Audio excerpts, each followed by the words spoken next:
Hello, everyone. Welcome to the third episode of the Indian Interest. It's great to have you all with me tonight. And today I'm going to talk about a variety of things. First of all, we will go back to the Ukraine situation, what's happening right now, what is propaganda, what is the truth, what is the ground reality. Briefly, we'll talk about that. Then we will talk about India China relations. Because as you know, Mr. Wang Yi, China's foreign minister, came to India today and had discussions with various Indian officials. So that's what we'll discuss. Then we'll discuss India's nuclear weapons program. Nukes, that's what we'll discuss. Then we'll talk about India's naval power, India's influence in the Indian Ocean region. And finally, I'm going to talk about leadership. So I get lots of questions about leadership. What is leadership? What is real leadership, true leadership, and all that? So that's what I'm going to talk about. But before all of that, let's talk about bias. So I get this. I get this view from people very often that I am biased. So, for instance, I have somebody from India, somebody from abroad.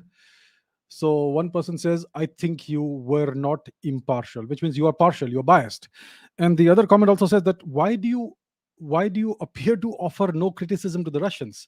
You also speak much about Western propaganda, but not Russian propaganda. Why the bias?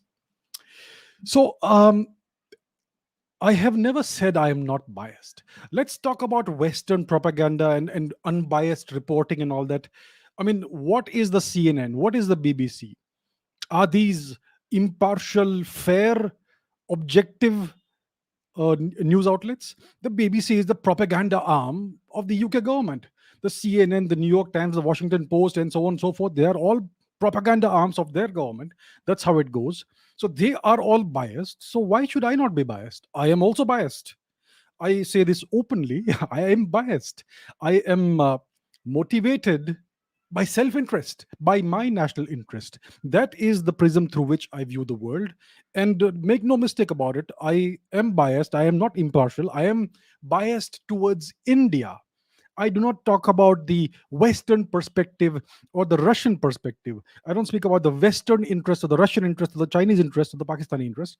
I speak about the Indian interest. That is the name of this podcast. So I am biased. I will say this openly. You don't like it? That's fine. And why don't I criticize the Russians? Please answer this. What has Russia done to me? Did Russia colonize my land? Did Russia enslave my people for centuries? Did Russia steal, plunder $50 trillion worth of my ancestors' treasure? Did Russia do any of that to me, to my people, to my land, to my country, to my civilization? Did Russia finance decades of Pakistani terrorism in my country? My viewers ask me about this movie, The Kashmir Files, which depicts the genocide and ethnic cleansing of Hindus from Kashmir done by Pakistan. Who financed this operation? Was it Russia that financed Pakistan all this time while they were doing all these horrible atrocities? No, the Russians did none of that. It is the West that did that. It is English speaking countries that did all these horrific atrocities on my land, on my people. So why should I criticize the Russians? What have they done to me? They have done nothing of this sort to me. So it's like asking Native Americans that why are you so biased against the people who enslaved you and killed 100 million of your people? Why are you so biased? Can't you be fair and impartial? It's like asking the African Americans, why are you so biased against the people who enslaved you for centuries and deprived you of even the basic human dignity? Why can't you be fair and impartial? I just don't understand this. Why do you expect the Native Americans to be fair and impartial and unbiased when it comes to the people who oppressed them, conducted the genocide, stole their land? And the same goes for African Americans, right? So, that's the sanctimonious nature of the comments that I get from people from the West, right? Like the thing is, they have a monopoly over the truth. Monopolies are bad.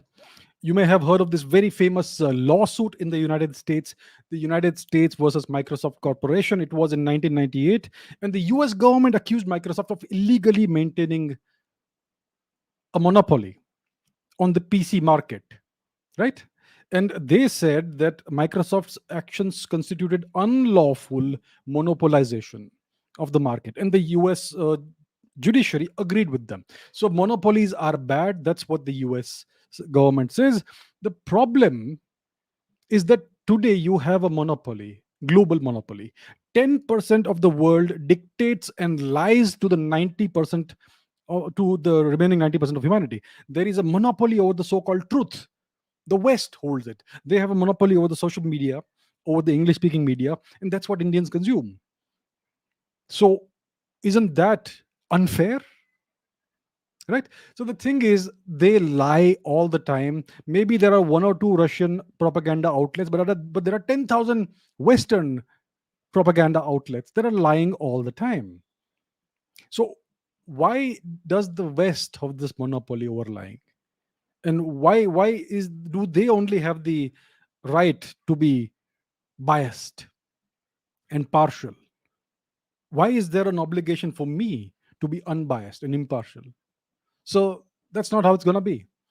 I am going to present whatever I talk about from the prism of the Indian national interest, from India's self interest perspective.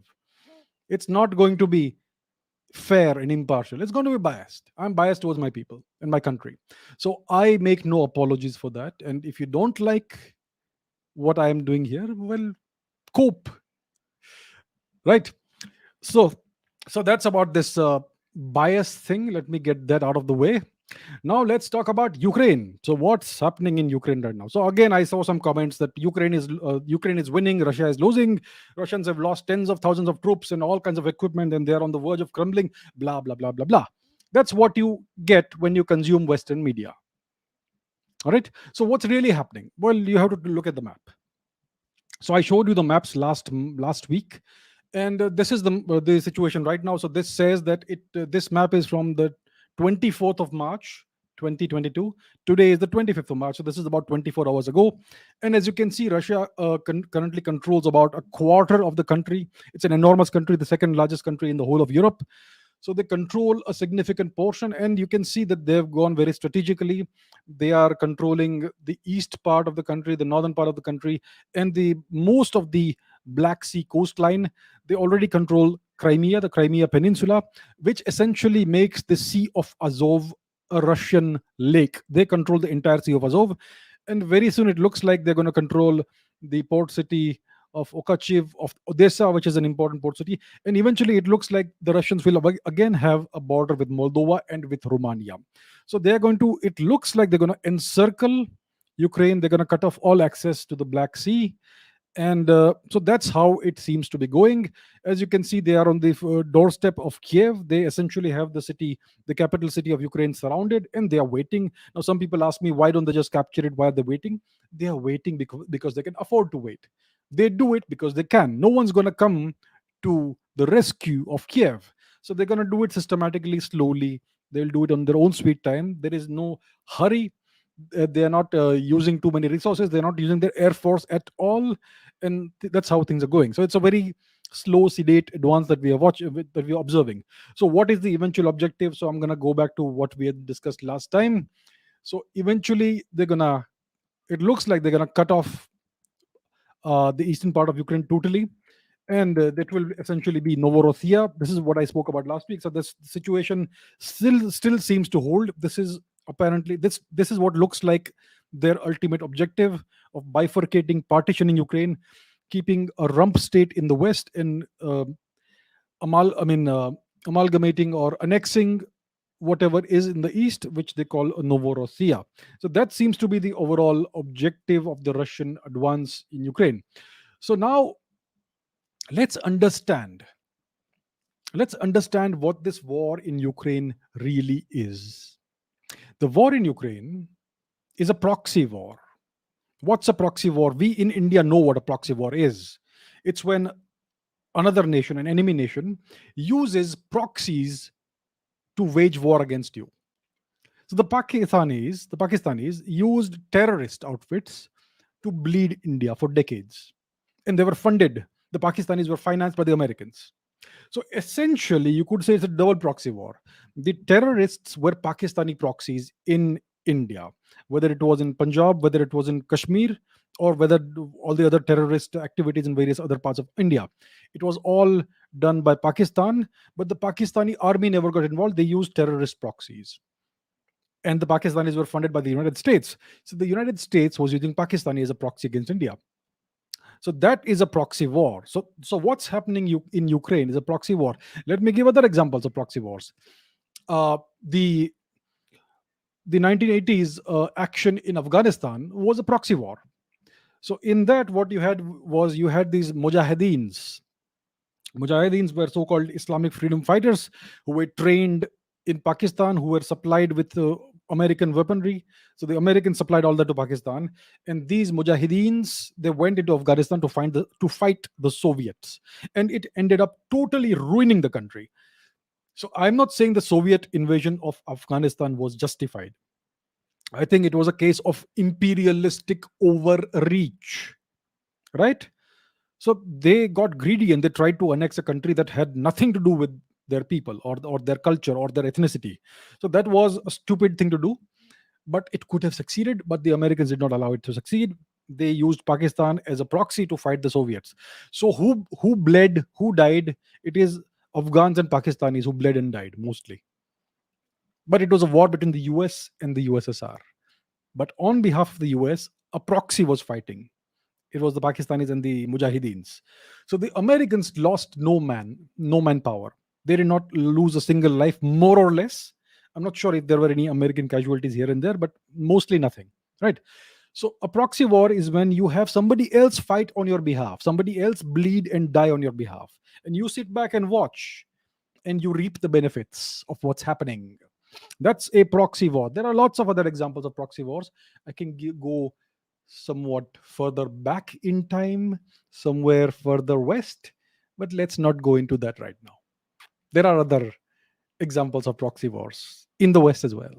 Anyhow, so that's a proxy war. And what we are seeing in Ukraine is a proxy war. So this is actually a war, a conflict between Russia and the United States. But the United States doesn't have any actual any soldiers of theirs fighting this war. They have no manpower involved in this war. It is the Ukrainians who are fighting on behalf of the Americans, right? So the Ukrainians are being used as cannon fodder. The Americans are not going to come and save them. NATO is not going to come and assist Ukraine. They're making some noises that we will send you some aircrafts, some fighter aircraft, some javelin missiles, anti-tank missiles, and man pads, those man portable Stinger missiles, and so on. And they are sending some mercenaries, whoever wants to indulge in some kind of an adventure. Some mercenaries from various countries are going in there, and they are quickly running back because it's so dangerous. So that's what we are seeing. So Ukraine, what's happening there is a proxy war. The Ukrainians are fighting and bleeding and dying on behalf of the Americans, and they're going to get nothing out of it. They're going to lose their country. So that is the true nature of what is happening in Ukraine. Am I biased by saying this? Hell no. Or maybe I am. It doesn't matter. That's how I see it, and that's how it is. So that is the true nature of the conflict that we are witnessing in Ukraine. It's a proxy war between the United States and Russia. All right, let's move on to the next topic, which is India China relations. So, as we all know, our dear friend Mr. Wang Yi visited India today. He came to Delhi and he met the Indian foreign minister. He also met India's national security advisor, Mr. Ajit Doval. This is a photograph of Mr. Wang Yi with our foreign minister, Dr. S. Jaishankar. And they had discussions and all that. And so lots of people. So this is what happened today, all right? And the thing is, lots of people in the comments ask me about, is there a possibility of uh, of some kind of alliance between India and China, considering the rapid geopolitical realignment that we are witnessing in the world today after the events of February 24, which is the beginning of the Ukraine war. Right. So lots of people are speculating, they're wondering whether India and China are going to have a rapprochement and maybe align together, maybe a triumvirate of India, China, Russia, something like that. Right. So that's what lots of people are wondering right now. And if you look at China, see, if you look at the Chinese media before the Ukraine conflict, it was very stridently anti-India. Right. So you saw all kinds of vicious articles belittling India and warning India and threatening India and that sort of thing. The general tone and tenor of the Chinese media was like that, very much anti-India. But in the very beginning, since mid February, we are seeing a very different approach in the Chinese media. And let me give some examples of that. So this is the Global Times. So this tweet is from February 22. It says China has never been a threat to India in the Indian Ocean. China shares greater room for cooperation than divergence with India in the maritime domain as the two countries with the largest population in the world. Very nice, conciliatory, reasonable thing to say, right? Let's look at this. This is from March 7th. This is the Global Times. It says China and India should be partners for mutual success, not adversaries of mutual attrition. And this is what the Chinese Foreign Minister, Mr. Wang Yi, has said. He said that the two countries should not allow territorial disputes left over from history to affect the overall interests of bilateral cooperation. So this is from March 7th. This is from March 15th. Again, the Global Times. It says, don't make a fuss over India's legitimate oil trade with Russia. So it says that India's oil trade with Russia is legitimate and the Americans are being unfair and the West is being unfair in criticizing India over it. So they are taking India's side in this entire matter. How interesting is that? This is from March 16. So this is again the Global Times. It says American elites clamor to sanction India as they are not used to the world saying no to US. So once again, they are taking India's side. It's about the Indian purchase of Russian crude oil. This is from March 22. It says Biden's criticism of India's neutrality on Russia exposes US hypocrisy. So they are using this as a way of criticizing the Americans because Biden recently said something about India, that India is a very shaky partner or something like that. And once again, this is something else, but it says Chinese. This is from March 25, which is today. Global Times tweet again. The Chinese people praise India's decisive measures to contain the coronavirus, saying China and India can step up the cooperation in information sharing and vaccine development to jointly fight COVID 19. So, as you can see, the entire tone and tenor of the Chinese press has changed drastically. It's a very significant change. They have never been this nice when addressing India, right? So their entire approach has changed after mid February. And mid February is where you had the the beginning of the Russian intervention in Ukraine, right? So it looks like they are making a certain kind of signal. Maybe they want some kind of better relationship with India, right? So that's words. So that's what they're saying. Now, Mr. Wang Yi came to India today, and it's interesting that just before he came to India, he made these remarks in an OIC conference, Organization of Islamic Countries, and in his remarks, he spoke about Kashmir. And I don't know exactly what the words were, but it looks like he spoke about the Kashmir issue and treated Kashmir like a disputed territory and all that. So if you look at that, that is an anti-India statement, isn't it? So all of this signaling that the Chinese media is doing, Mr. Wang Yi, just before he came to India, he reversed that by needling India and making a provocative statement. And the Chinese strategy or policy has always been to provoke India before every important visit. For instance, after Mr. Narendra Modi became Prime Minister in 2014, Mr. Xi Jinping came to India for the first time. And just before Mr. Xi Jinping reached India, there was a massive Chinese incursion in the Chumar sector in East Ladakh. More than thousand Chinese soldiers transgressed into Indian territory. And this is a pattern you see over and over again. Whenever there is some big meeting or some important interaction between India and China at a high level, there is some Chinese provocation at the border or of some other kind. Right? So the Chinese, they always seek to remind India of its apparently inferior position and inferior strength compared to China.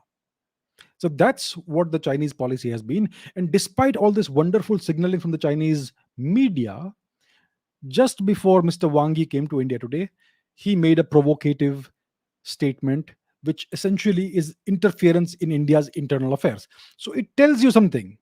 It tells you that China's playbook has not changed. Their approach has not really changed. They're just signaling a certain kind of thing, but their actual approach is the same. And now let's understand the geopolitical situation vis-a-vis China and India.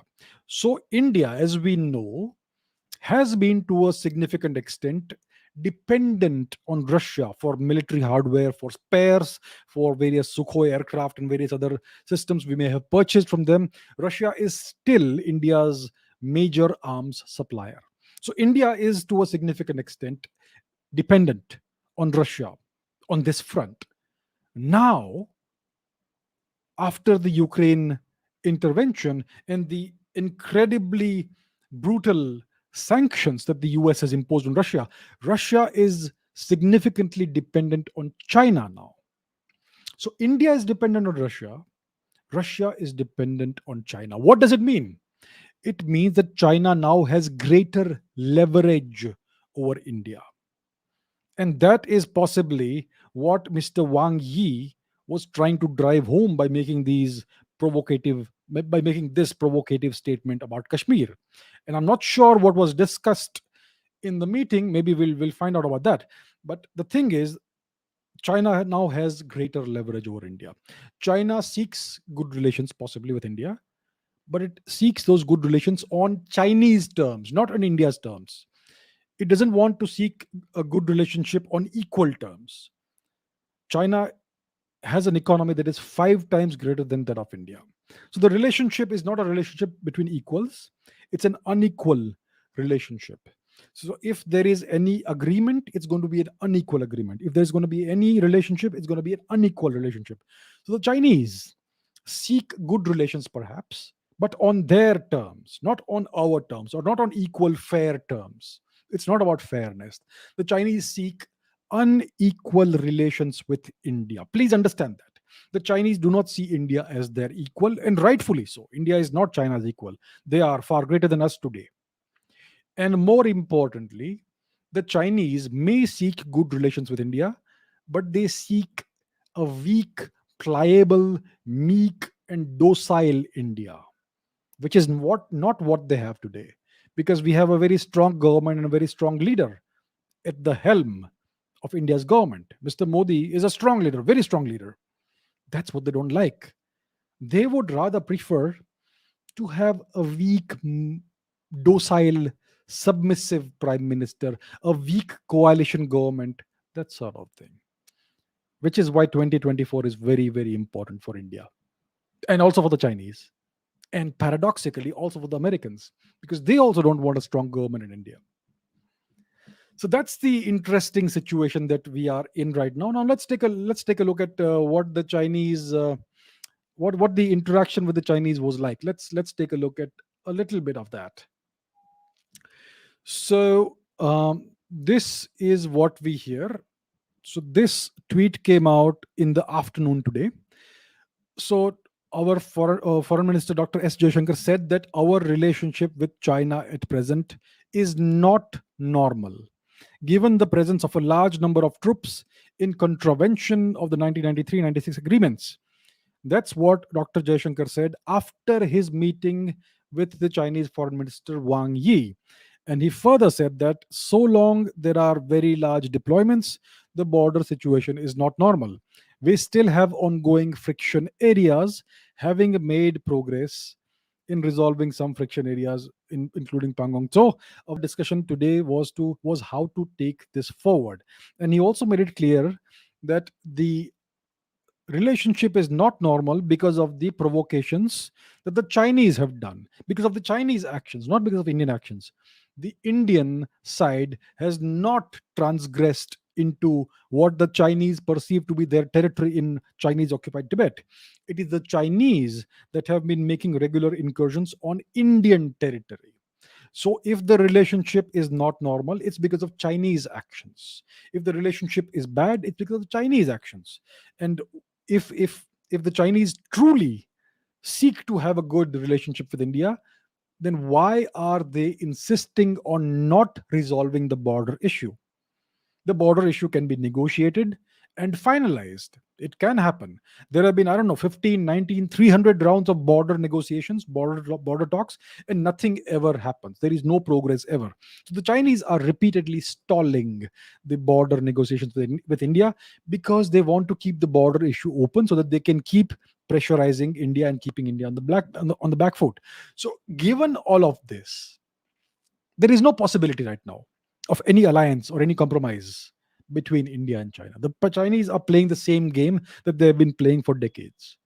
Their stance has not changed. Words don't matter, actions matter. The words of their media are meaningless if the actions on the ground are the same. Please understand this, my friends. Indians love words. Indians are obsessed with words. Oh, he said this or he said that. She said this, she said that. Who cares what somebody says? Look at the actions. The actions are what determines the future, not words. So please understand that the situation is not as nice as you think it is. There is no possibility right now in the near future or even the medium term future, of any improvement of relations between India and China. As long as the Chinese keep doing these provocations on the border, as long as they keep claiming Indian territory as their own, and as long as the border issue is open, which they are preventing from being closed. So, as long as this situation continues, India and China will not have good relations. And the thing is this: when you have two major powers that share a common border, it's almost impossible to have good relations. The only way in which India and China can have good relations in the long term is if they don't have a common shared border, which means for that to happen, Tibet has to be independent, it has to be free. Only then can India have good relations, which is what we had for 2000 years between India and China, ever since China came into existence. Let's be nice to them and say 3000 years. Right? So for 3000 years, India and China had excellent relations because we never had a common shared border. But after the 1950s, when they took over Tibet, they annexed Tibet. That's when they had a common border with us, and that's where all this, that's the root cause of all the problems, all the friction between India and China. So, as things stand, there is no possibility in the near term future or medium term future of an improvement of relations between India and China. If we want to have peace with China, it can only be through strength. If India is sufficiently strong, the Chinese will think 15 times before they try to start something.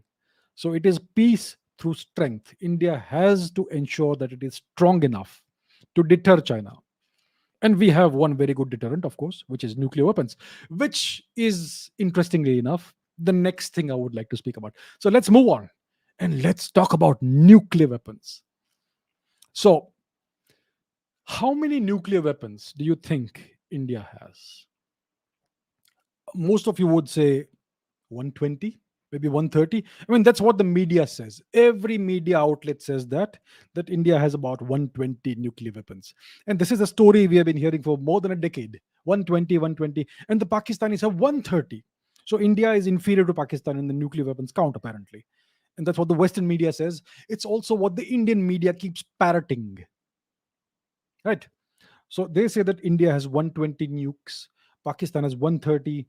The French have what? The British have 250, the French have 300, the Chinese have 350, and so on and so forth. So India is at the bottom of the table if we don't count Israel. Israel may have 100, but that's obviously not very well known. So if you ask anyone, and if I tweet on Twitter, lots of people will come and tell me, "Oh, what are you talking about? India has these many nukes, only 120." So how many nukes does India really have? That's what I would like to address. And how do we figure out how many nukes India has? Well, let me show you some rather obscure documents. Shall I? All right, let's go there. So this is a report uh, by an American think tank or organization. It's called the Non-Proliferation Policy Education Center. And this document is testimony before the US Economic and Security Review Commission. And this is an old document. It's from March 26, 2012. And the title of the document is about China. China's nukes and fissile materials holdings and blah, blah, blah, blah, blah. So it's mainly about China, but they also mention India in passing over here. So let's go to page number 3.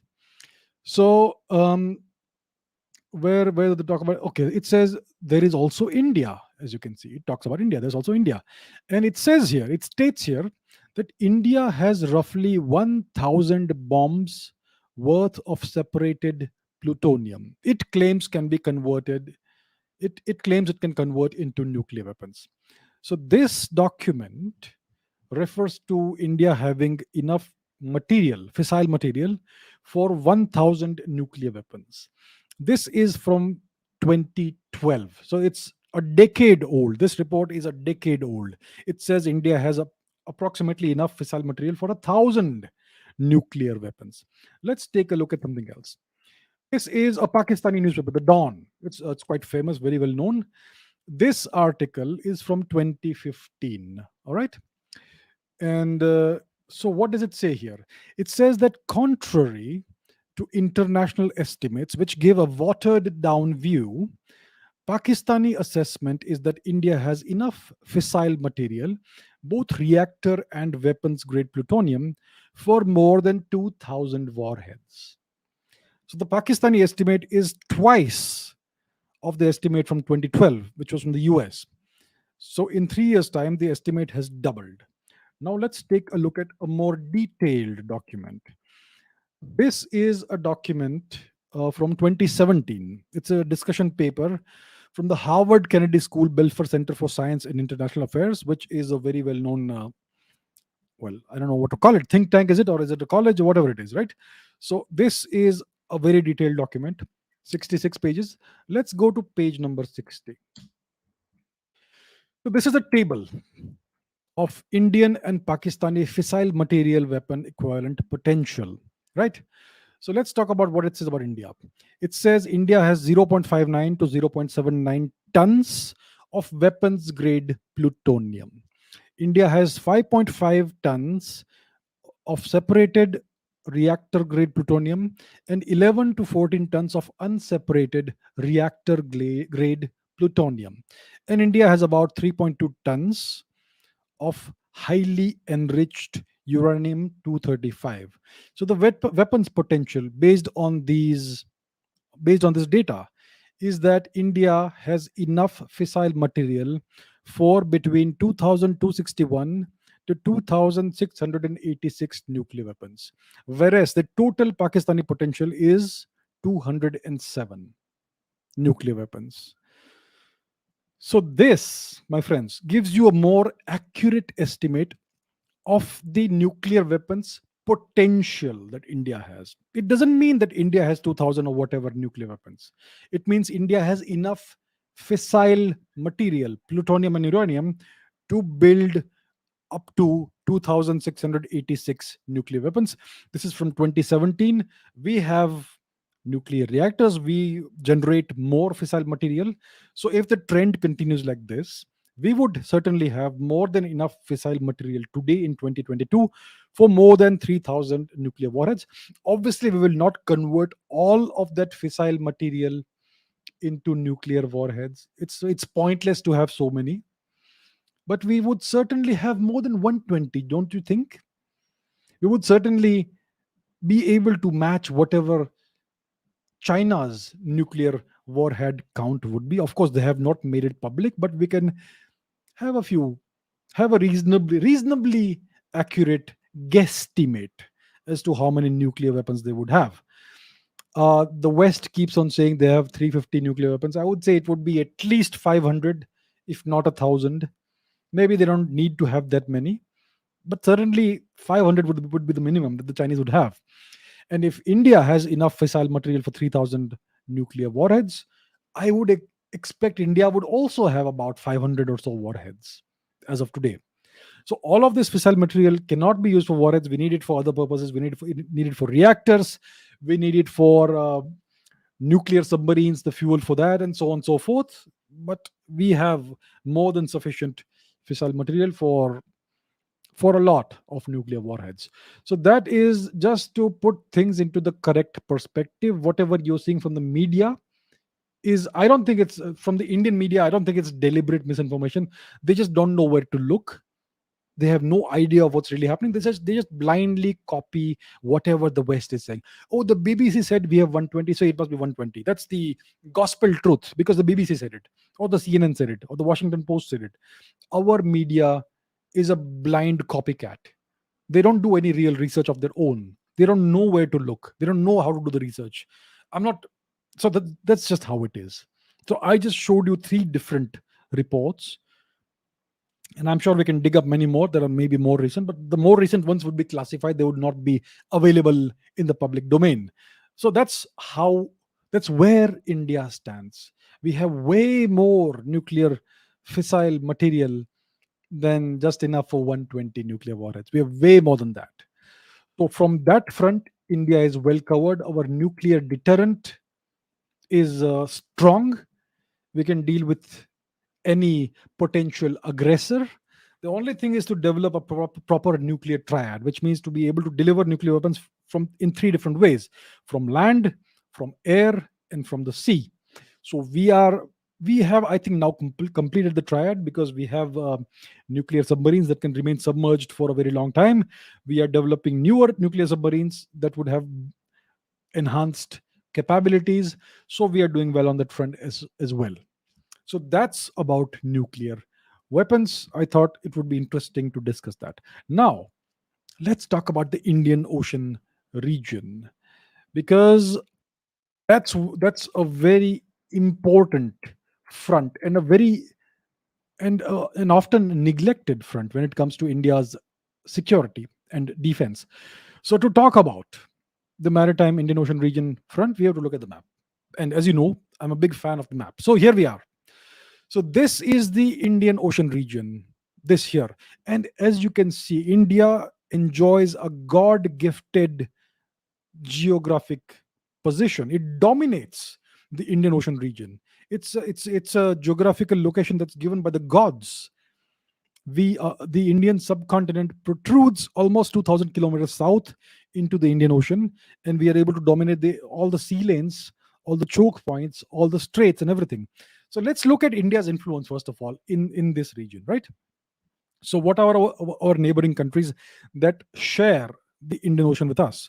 So, first of all, we have Pakistan. We don't have much influence there. That's our number one enemy nation thus far, right? They are our sworn enemies. The Pakistanis would like nothing more than to see India broken and destroyed and enslaved, and India become greater Pakistan. That's what they would like to see. So India has very little influence in Pakistan.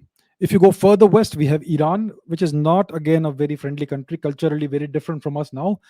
They used to be our daughter civilization, not anymore. So that's Iran. Then we have Oman to our west. So Oman is an Arabic country. It's part of the Arabian Peninsula, and India has excellent relations with Oman. We have a reasonably good amount of influence in Oman. We even have a couple of not nuclear, military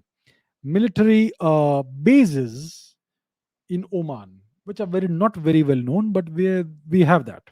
So we have a good relationship with Oman, also with the UAE, and also with Saudi Arabia, which is not quite part of the Indian Ocean region. Now, if we come south, we have the Horn of Africa, the Eastern African nations. That's a little far for us, so we will not discuss that today. Now, if we go south, we have the Maldives. So the Maldives, we had this strange relationship with Maldives that in the past decade or so, they came significantly under Chinese influence. They rejected Indian assistance. They evicted an Indian company that was building infrastructure in their country, but now relations are back on track. There is a pro-India government more or less over there. So India and Maldives, we have reasonably good relations now. Then we have nations like the Seychelles and Mauritius and the French island of Réunion and so on. So India has good relations with the Seychelles. We have some military connections also with the Seychelles, and the same goes with Mauritius. We have actually leased an island from Mauritius, in which we are doing some, well, some naval activity. Let me just put it that way, right? Then we have Sri Lanka. Now, I've spoken about Sri Lanka in the previous episode of Indian Interest. India and Sri Lanka, our relationship is on the mend. The Sri Lankans would like to integrate their system with the Indian system, which is a good thing. And let's also not forget the Lakshadweep Islands, which is a very important strategic asset that India has in the Western Indian Ocean, in the Sea of Saurashtra. Then you have the Bay of Bengal, in which we have the Andaman and Nicobar Islands. To our east, we have Bangladesh, with which we have an okayish relationship. Then we have Myanmar, which culturally is very close to us, but the relationship isn't very good right now. It could be better for sure. It's ruled by a military junta, and it seems to be influenced by the Chinese these days. And then you have Thailand, Malaysia, and Indonesia. Now, most of you won't realize this, but Thailand, Malaysia, and Indonesia are India's neighboring countries. Let me explain why it is so. So let's zoom in here. So this is India's southernmost point. This is the Great Nicobar Island, right? And the distance from India to Indonesia is about 200 kilometers only. So that is the distance between India and Indonesia, 200 kilometers. So Indonesia is our neighboring country, and we don't realize that. The same goes for Thailand. The distance between this island, our island, and let's say Phuket is about 500 kilometers, not very far away. Similarly, Malaysia isn't very far away, right? So these are our neighboring countries that are almost completely ignored in our calculations and in our thinking about India's neighborhood. But these are very important countries because these are friendly countries. These are friendly to us, and we have very ancient historical, cultural, and ethnic relations with these countries, right? So that's what it is. Now, let's talk about a couple of things that are very important. So there is something.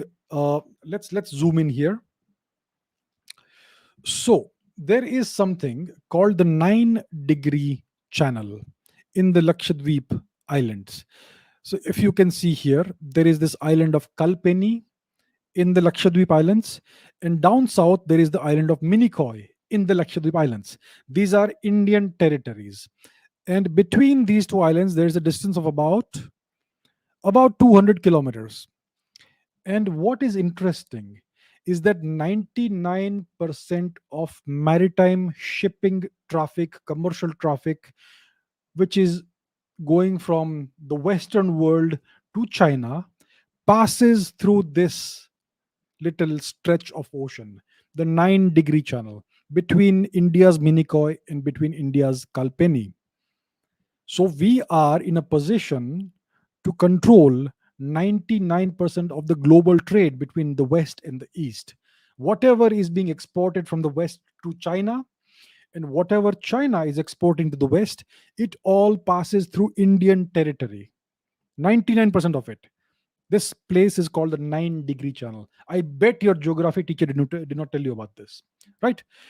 Now, similarly, if we come to the west, so to the east, sorry, there is this gap here between India's this island here, Great Nicobar, and northern Indonesia. This is called the 6-degree channel between Great Nicobar and Aceh, Banda Aceh of Indonesia.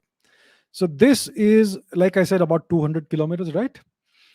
And once again, 99% of the maritime shipping, the commercial shipping between China and between the West, this way and that way, back and forth, 99% of the shipping passes through the 6-degree channel, which again is something India can control.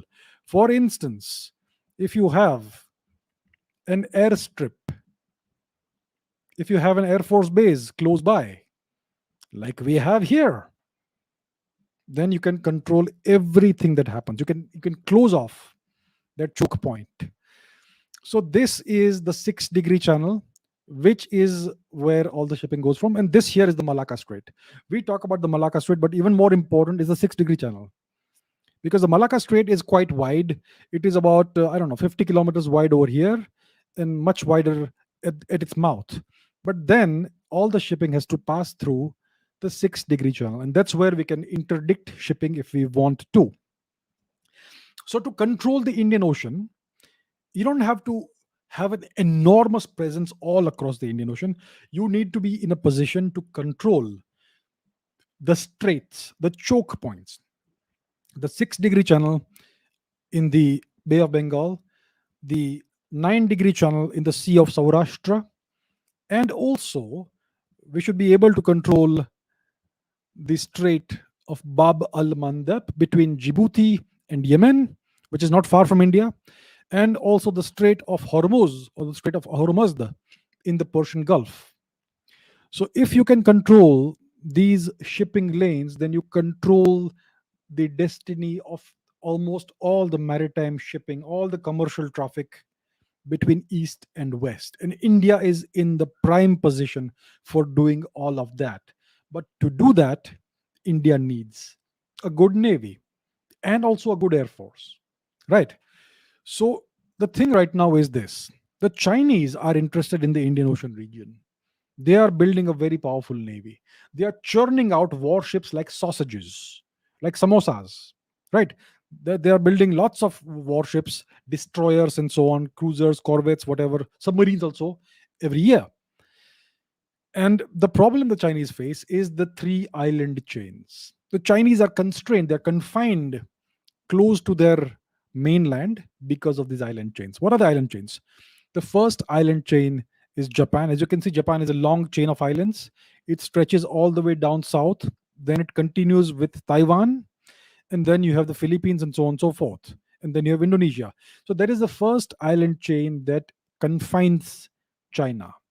The second island chain is further to the east: Palau, Guam, Northern Mariana Islands, right? That is the second island chain. And further east you have the third island chain, which is the federated states of Micronesia, Marshall Islands, and so on and so forth. So there are three island chains that are constraining China. China would like to break free of these island chains. If and the key for the Chinese to breaking free of these island chains is Taiwan. Now, these three island chains that the Chinese despise so much are all controlled by American allies. Like I've said before, Japan is under permanent American occupation since 1945. America has lots of military bases in Japan. Similarly, Taiwan is a US ally, right? It is under US protection. Officially, unofficially, it doesn't matter. The Americans will not allow the Chinese to take Taiwan. Similarly, Philippines is very Americanized. There are American bases there. And Indonesia is more pro-US than pro-China, and so on and so forth. The Federated State of Micronesia, Guam, etc., it's all American. Guam is an American territory. They have an Air Force base over here, and so on and so forth. So the Chinese are encircled by the Americans, and they would like to break free of that. The key to that is taking Taiwan. If they can take Taiwan and defeat the Taiwanese defense forces and defeat the US there, then everything else will fall into place. Then they will be free to, and then their navy will be free to come into the Indian Ocean region. They have sufficient ships to overwhelm the Indian navy. Actually, they do. Whether you like it or not, that's the ground reality. Numbers matter. Quantity has a quality of its own. And the Chinese are, as you know, constructing this string of pearls around India. They are encircling India. So they have naval bases in Myanmar. They may be able to use a couple of Bangladeshi ports as naval bases. They own the Sri Lankan port of Hambantota right here, right? They essentially own that place. They had tried to bring Maldives into their orbit. Then they essentially own the Pakistani port of Gwadar in Pakistan occupied Balochistan, which is here, which is quite close to Chabahar in Iran. And interestingly, they also have a naval base in Djibouti. Now let's take a look at Djibouti. Let's take a look at the satellite images when it comes to Djibouti, which is a country and also the name of the main city there. So let's zoom in further to the north in Djibouti. And what do you see here? It says Chinese People's Liberation Army, whatever, center or camp or military establishment. So the Chinese People's Liberation Army has a military establishment and a port in Djibouti. And there's another port here, which is a multi-purpose port. I don't know if the Chinese are using it or not, but this is definitely their headquarters, as you can see. But what's interesting about Djibouti is that you have this Chinese thing there, and then you have Camp Lemonnier, which is an American military base just next door to the Chinese base. And if that was not enough, you also have the Chabelle Airport. So, what is Chabelle Airport? Let's take a deeper look at Chabelle Airport. What kind of aircraft do you see at Chabelle Airport? These are American Predator and Reaper drones. So, once again, this is an American military establishment. Over here in the south, and there's another American military establishment at the Djibouti Ambuli International Airport. Let's take a look at the aircraft that are stationed here. These look reasonably innocuous. Let's take a look at some other aircraft here. These are clearly US Air Force aircraft. So you have two American military establishments and a Chinese naval establishment in Djibouti. So just thought I'd take a look at that. So the Chinese are putting the pieces in place to encircle India at sea. And if they are able to break free of those three island chains, then they could very well be in a position to overwhelm India in the Indian Ocean region. So, what can India do about this? First of all, India needs to develop the ability to interdict all naval traffic at will at these choke points: the Malacca Strait, the 6-degree channel here, and the 9-degree channel in the Lakshadweep Islands, and also in the Gulf of Aden and in the Gulf of Oman, the Strait of Hormuz and the Strait of Bab al Mandeb. So how do you do it? So the Indian Navy is obsessed with aircraft carriers. The problem with aircraft carriers is they're enormous, slow-moving targets. They are huge, they are highly visible, they are highly enticing. Each aircraft carrier costs between 3 to 7 billion dollars. It's an incredibly huge investment, right? And it's so easy to take out. It's a very enticing target. And during wars, you have to hide aircraft carriers. The aircraft carrier used to be the principal ship in the Second World War. Every navy used to have aircraft carriers as their principal and most deadly ship. That was in the Second World War. The aircraft carrier is obsolete today. The deadliest ship a navy can have today in the 21st century is the submarine. And a cheap submarine, would cost about $100 million. So, for the cost of an aircraft carrier, you could buy 50 submarines. Can you imagine that? Today, India has what, 15, 16, 17 operational submarines, which is a crying shame. The submarine is the silent, deadly underwater assassin. That's what India needs to invest in. And India also needs to have a visible presence in the Indian Ocean region, which you can do through cheap missile boats and other cheaper ships. And also, instead of aircraft carriers, instead of investing in more aircraft carriers, India should convert the Andaman and Nicobar Islands into permanent aircraft carriers. So these are islands that can serve as unsinkable aircraft carriers.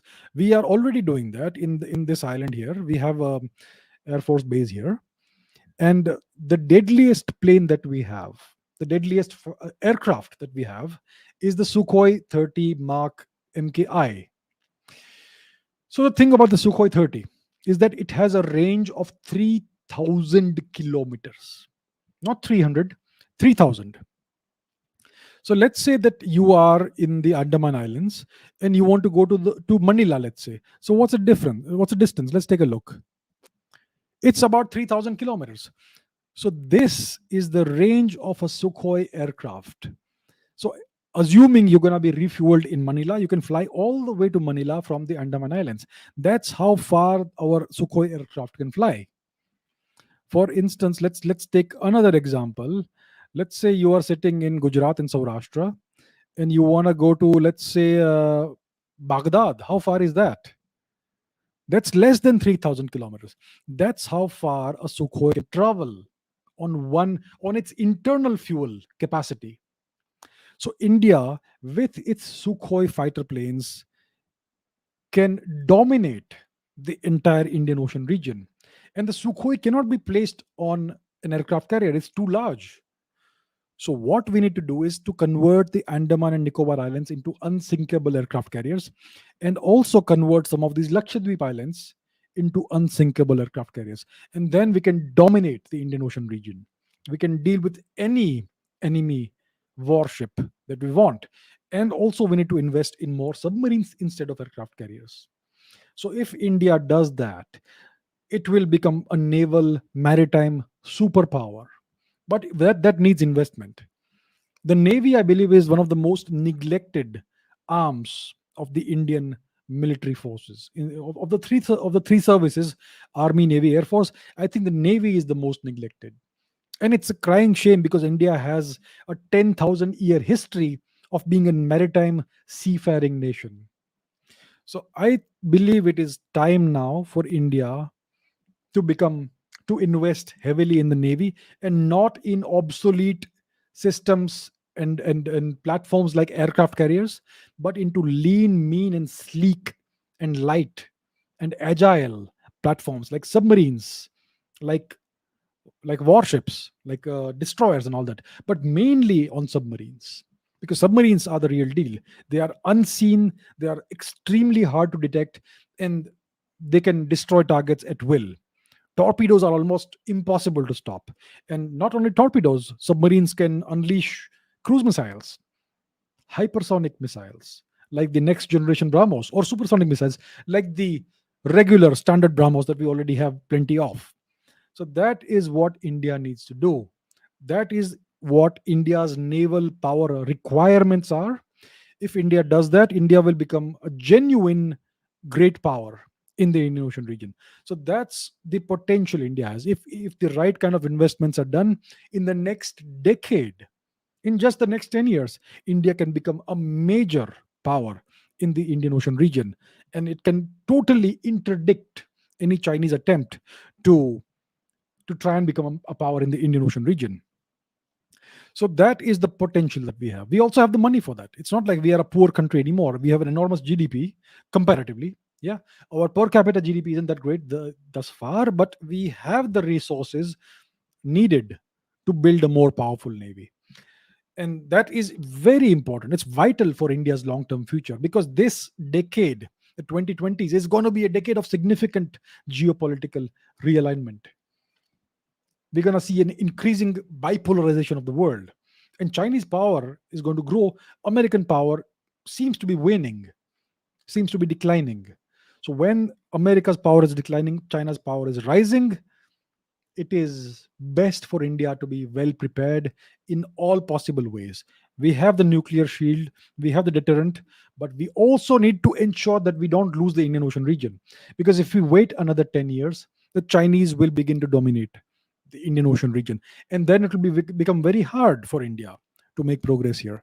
So we need to seize the opportunity, seize the day, and build a more powerful navy. That's what India needs to do.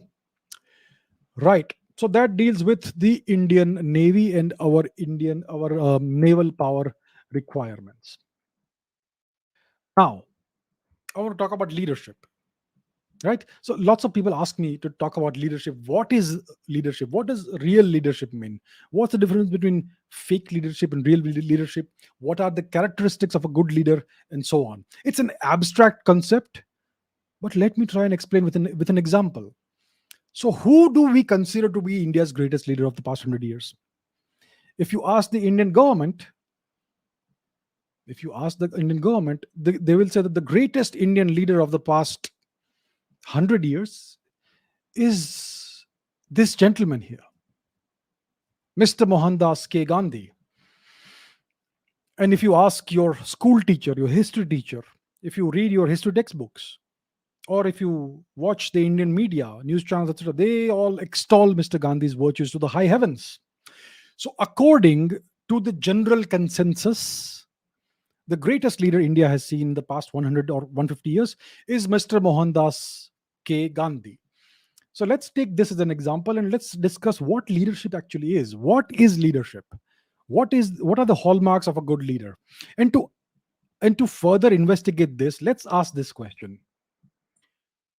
Mr. Gandhi, whom did he represent as a leader? Whose interests did Mr. Gandhi serve and promote, protect and promote? And whom did Mr. Gandhi serve? So if you ask these questions, it becomes a little more clear. You it becomes clear that the essence of leadership is service. True leadership is service. But not all servants are leaders. Okay. So the essence of leadership is service. And secondly, a leader serves a finite constituency. A leader cannot serve the whole world. A leader can only serve a finite number of people, right? Not the whole world. So let us understand this further. So I'm sure you all recognize these words. Yada yada hi dharmasya glanir bhavati bharata abhyuthanam dharmasya tadatmanam srujamyaham, and so on and so forth. So what are these words? These words represent a leader's promise to his constituency. These words represent Lord Krishna's promise to the people of Bharat and the people who follow Dharma. He said that whenever there is a threat to Dharma and to the people of Bharat, then he will return and destroy Dharma, destroy Adharma. That's what he says. So he makes this promise not to the entire world. He makes this promise to the people of Bharat and the people who follow Dharma. Only those people, not everybody else. So that is what Lord Krishna did. So the thing is this, that no leader can serve the whole world. Some leaders say, ha ha ha, ha, I serve all humanity. I serve the whole world. I don't discriminate. I am everybody's leader. What nonsense. Even if you wish to serve the whole of humanity, will they all take you as their leader? You can only serve those who accept you as their leader. And most people will not accept a single person. So the thing is this, it is impossible for a leader to serve the whole of humanity. A leader can only serve a finite constituency. So that is the second lesson of leadership. Now, so to ask yourself, what is the constituency of a certain leader? You have to ask yourself a simple question: whom did they serve? So tell me, whom did Julius Caesar serve? He served the people of Rome, and to some extent, he served himself, right? Whom did Napoleon serve? He served the people of France, and to some extent, he served himself also. He was also self serving, he was personally very ambitious.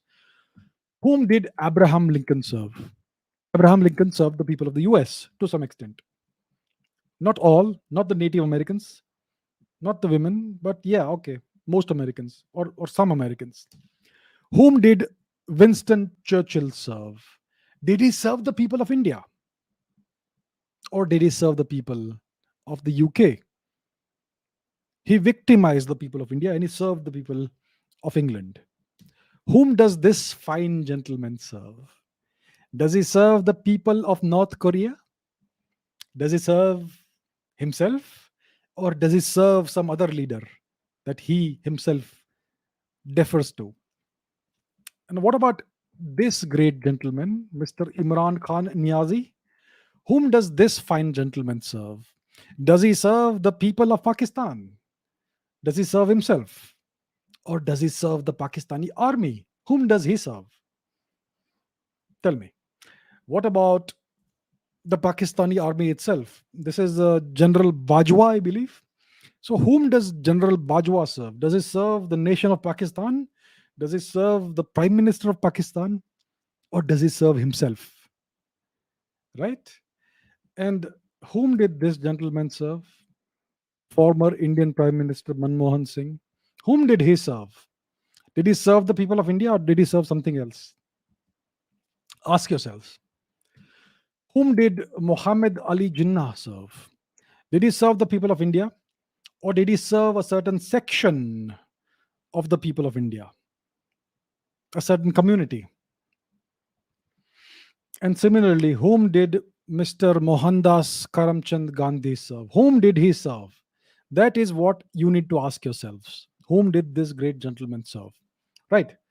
So, to understand the concept of service, let's take another example. Let's take the example of the Good Shepherd.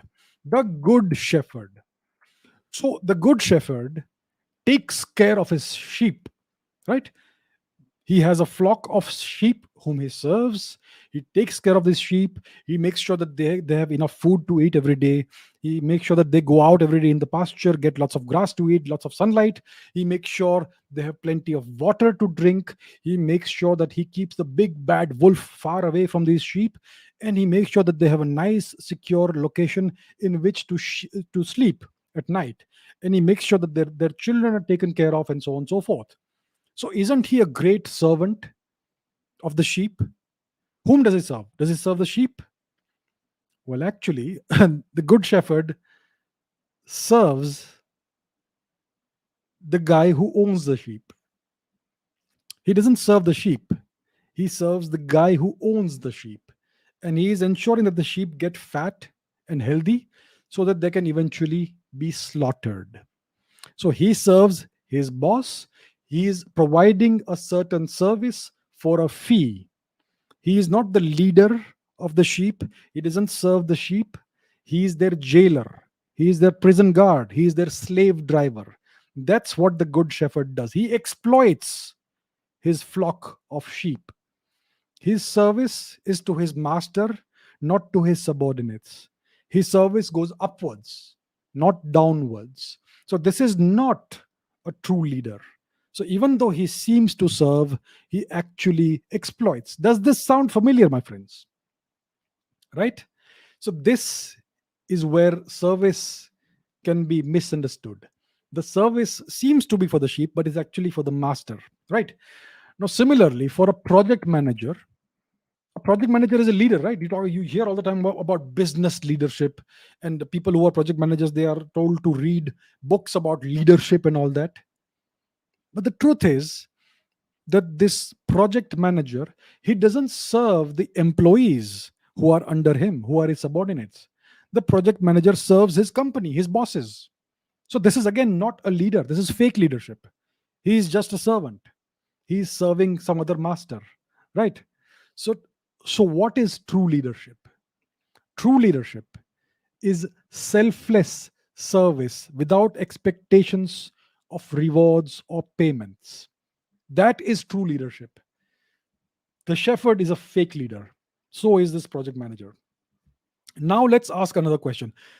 Going back to Mr. Gandhi, were Mohandas Gandhi's actions aligned with India's national interest? That's what I would like you to ask yourselves. Were his actions aligned with India's national interest? So, what is this concept of national interest? Is it some vague, undefinable, back in nebulous concept that has no definition, or does it have a definition? What is the national interest? So let's try and make a definition, create a definition of the national interest. So let's use this definition. National interest involves safeguarding and promoting the long-term security, prosperity, and territorial integrity of the nation and its people. This seems to be a reasonably good definition, don't you think? Safeguarding and promoting the long term security, prosperity, and territorial integrity of the nation and its people. So let's test this definition of national interest. We will test it with the nation of the sheep. Here is the nation of the sheep. So these wonderful sheep, They are living, so let's call this a nation. It's a flock of sheep, but that's a small nation, right? So these sheep, they are taken care of by their shepherd, right? He takes care of them. He takes care of their security. He makes sure that this big bad wolf is kept far away. And if the big bad wolf comes near the territory of the sheep, he is shot. So the shepherd provides security to the sheep. He also makes sure that they have enough to eat. They have all the pasture they need. Even their children are taken care of. So there is more than enough prosperity that the sheep are enjoying. They don't have to do any work. They don't have to work a single day in their life. They are provided everything they need. They are provided that, and even their children and their children's children are provided everything they need. And again, the territory in which the sheep live, that is secure by a fence. As you can see, there's a fence here, and so on. So the sheep are given security, the sheep are provided prosperity, and the sheep, their territorial integrity is guaranteed by the shepherd. And yet the shepherd is their exploiter. So the sheep are living in an illusory world. They are living in an illusion of comfort, of safety, of security, and prosperity. But they are nothing but slaves. They think everything is fine. They think it's a wonderful world. Sometimes they see some of their relatives taken away somewhere, but they don't think too much about it. Right? And this wonderful, beautiful illusion is shattered only on the day they end up at the slaughterhouse. So these sheep, even though they have security, even though they have prosperity, even though they have territorial integrity, they are nothing but slaves. They are nothing but pieces of meat to be exploited by the shepherd and his master. So, what was missing in this definition of the national interest? Two components were missing: self determination and cultural integrity. My dear Indians, have you heard of these things? So, the true definition, a better definition of national interest is safeguarding and promoting the long term security, prosperity, territorial integrity, self determination, and cultural integrity of the nation and its people. You should be allowed to determine what happens in your temples. The government doesn't get to do it, but they're doing it. So today, you are all sheep, unfortunately. We are all sheep. Do you understand that? So, this is the correct definition of national interest. And that is what leadership also is. So, so that's what I wanted to speak about. So the true definition of leadership is this: the quality of leadership. The quality of leadership depends on how well or how poorly a leader's actions protect, promote, and serve the interests of their constituency, the national interest, right? So that's what leadership is. And to see whether someone's actions promote, protect, and serve the national interest or not, you have to look at their actions, not their words. Indians are very easy to please. They have said great words. This leader made this great speech in which he said so many nice things. So he must be a great leader. That's what the general consensus is, but you have to look at a leader's actions, not speeches, not words, not tweets. What are they actually doing for the for to serve and protect the national interest? That is what matters. That is what real leadership is. So this is a very brief overview of what leadership is and what national interest is. It's a more complicated topic, obviously. I've just given you a very brief overview, but I hope it will give you the toolkit for thinking about leadership, of how to correctly think about leadership and national interest. So that's what I want to speak about today. Before I end, I have a couple of questions for you. So, based on my definition of leadership, who did Mr. Gandhi serve? And secondly, were Mr. Gandhi's actions aligned with India's national interest? And thirdly, in your opinion, who was India's best leader in the past 100 years? Let me know in the comments below.